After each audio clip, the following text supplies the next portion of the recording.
Want to build a cool app but don't know how to code? No problem. Today, I am going to show you how to create a simple calculator app using a powerful tool called Firebase Studio. Let's get started. First things first, open up your web browser. Go to Google and search for Firebase Studio. Make sure you click on the official Firebase link to get to the right place. Once you're on the home page, you'll need to sign in. Just use your regular Google account, it's quick and simple. After you log in, you'll land on the main Firebase Studio dashboard. This is where all the magic happens. Look for a button that says Try Firebase Studio or Create Project and give it a click. This will take you to the next step, which is creating a new workspace for your app. Now, you need to give your project a name. I'm going to call mine Calculator App. But feel free to name it whatever you like.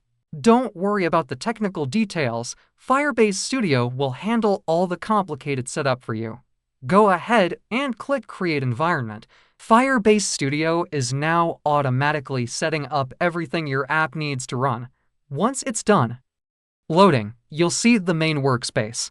On one side, you have the editor, and on the other, you have a live preview of your app. Look for an AI or chat panel inside the editor.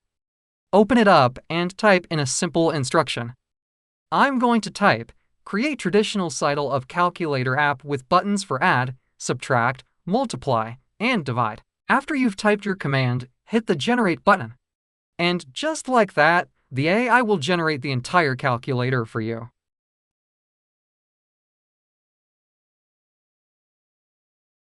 Now, it's time to test it out. The calculator is fully functional. If you want to make any changes, you can either tell the AI what you want to improve, like make the buttons blue. Or you can tweak the code yourself in the editor if you're feeling adventurous. And there you have it. You've just created your very own calculator app using Firebase Studio's AI, all without writing a single line of complex code. How cool is that? If you enjoyed this tutorial, make sure to hit that like button and subscribe for more easy-to-follow guides. Thanks for watching, and I'll see you in the next video.